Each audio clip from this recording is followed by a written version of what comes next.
Just out of the card show with my friend Red Gadget, and I have a card to show you, my friend. Do you know this one? I don't know this one. It's Xyz. I don't see you play these often. Not so much, but this new format I want to try. You know which one it is? I mean, there's a hint on the card. Yeah, so if you want to know, just watch the opening. Hosts, today again, I'll be opening things from both the OCG and the TCG. So Monsieur Yugi boys, get ready for an exciting opening. We're starting things off with the OCG and a Blue Eyes White Dragon promo card, which was released at the beginning of 2025 through a collaboration with the Japanese post office. A cool piece for any Blue Eyes collector. Next up are 4 fluff tokens, 2 normals and 2 normal parallels. Sadly, those have yet to come out in the TCG, whereas they've been available for over a decade already in the OCG. I hope for Edison players that Konami will finally decide to release them in the West as well in the near future.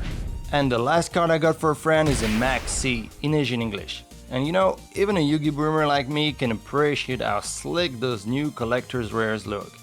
Too bad Konami decided to remove the roach from the Western release of the Rarity collection. And the last OCG single of the day will be for myself, a shiny Korean copy of Mr. Bubble Man. Beautiful ultimate.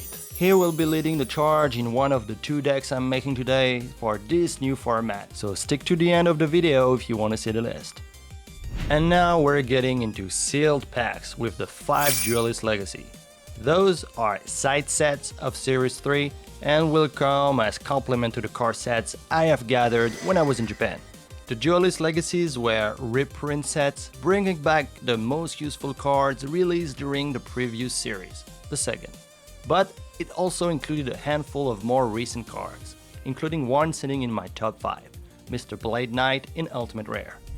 And this is the Japanese standard when it comes to storing your OCG boosters. They exist in different sizes. For example, sets like the Beginner's Edition have 12 cards instead of the usual 5, so a thicker version is needed. Pay attention to that.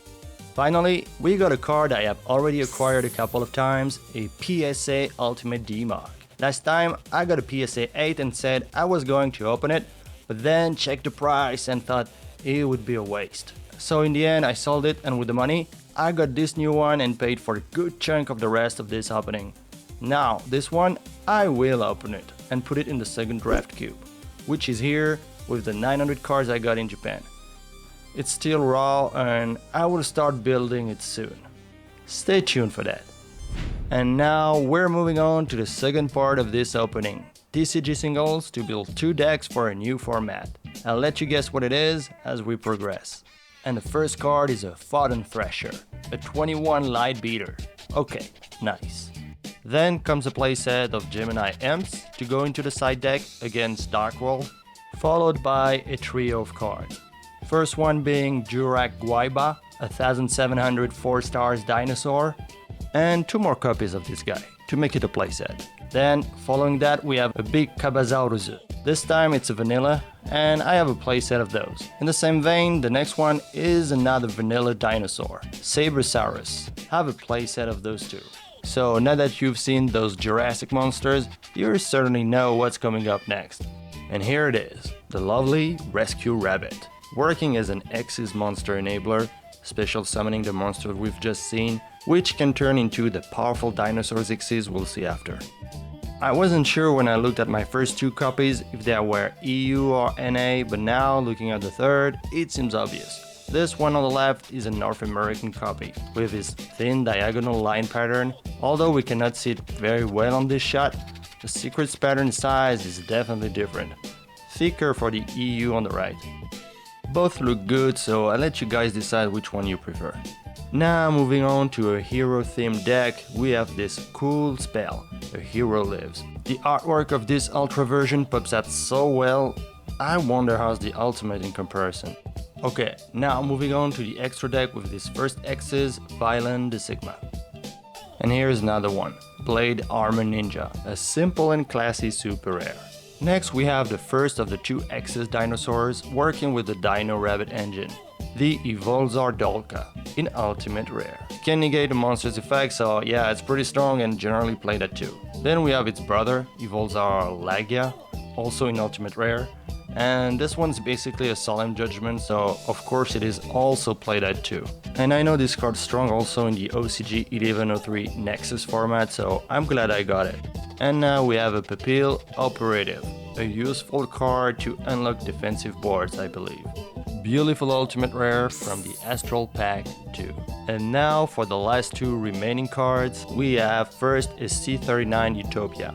Look how gorgeous this ultimate rare looks. But the effect? It sucks, man. And finally, the last card, the one I showed my friend Red Gadget at the beginning. A Heroic Champion Excalibur. Of course, in Ultimate Rare. It's the cover card of the Return of the Duelist pack, making it the symbol of the format named after this set. The REDU format, also sometimes called Wind Up.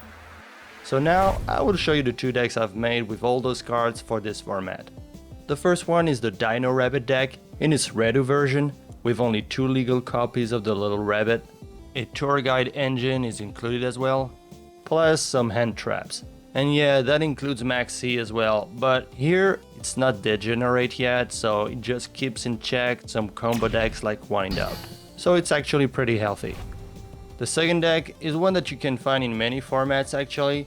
It's a Hero Beat list, with Bubbleman and Alias at the front. Love to see all the hero fusions that can be made. That sounds so exciting to play. Judai Spirit all the way. And now, to end this opening, I have something in this box that is literally retro.